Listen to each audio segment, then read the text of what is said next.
भाद्रपदाचा तो पवित्र महिना, सर्वत्र मंगलमूर्ती मोरयाच्या नावाचा गजर आणि ह्याच उत्साहात गणपती बाप्पांच्या आगमनाच्या 6व्या दिवशी साक्षात माहेरवाशिणीच्या रूपात आगमन होतं ते देवी गौरीचं। आज कालवणकर कुटुंबियांच्या घरी आनंदाला जणू उधाण आलं आहे। त्यांच्या घरात चैतन्याचा आणि उत्साहाचा झरा वाहतोय, कारण दरवर्षीप्रमाणे याही वर्षी त्यांच्या घरी गौराईंचं मोठ्या भक्तिभावानं आणि जल्लोषपूर्ण आगमन झालंय।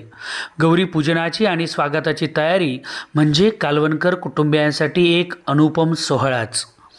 घरातला प्रत्येक सदस्य अगदी लहानांपासून मोठ्यांपर्यंत प्रचंड श्रद्धेने आणि हर्षोल्लासाने या स्वागतासाठी सज्ज झालाय। विधीनुसार माहेरवाशिणीचं स्वागत करण्यासाठी सर्व कुटुंबीय नदीच्या तीरावर एकत्र जमले। नदीकाठच्या एका पवित्र स्थानी शेणा आणि मातीने सडा सारवण करून ती जागा मंगलमय केली जाते। ह्याच पावनस्थळी गौराईला क्षणभर विराजमान करून तिची मनोभावे पूजा केली जाते।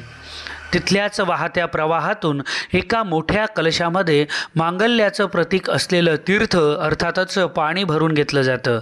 त्याचबरोबर एक मोठ्या कलशामध्ये नदीच्या पात्रातील 7 पवित्र दगड जे गौरीचं स्वरूप मानले जातात तेही घेतले जातात आणि मग सुरू होतो तो अविस्मरणीय प्रवास।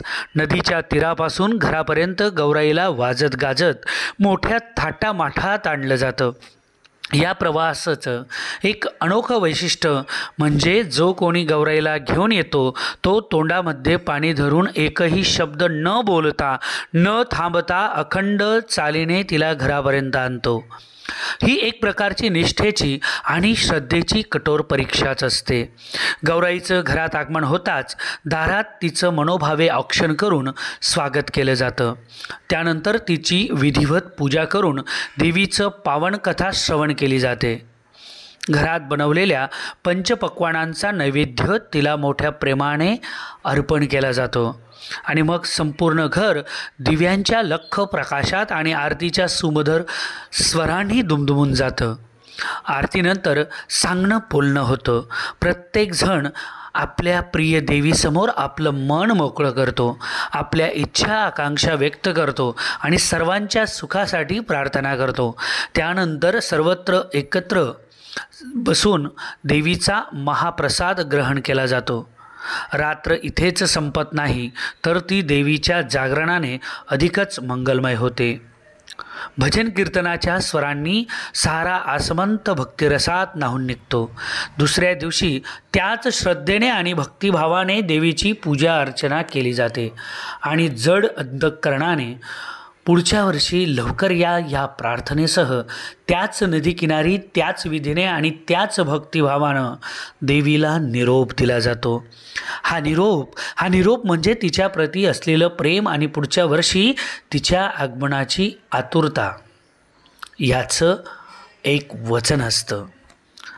पाहूया राजन शांताराम कालवणकर आणि सरस्वती शांताराम कालवणकर, लता श्रीकांत कालवणकर यांची मनोभावे गौराई पूजनाची ही कथा।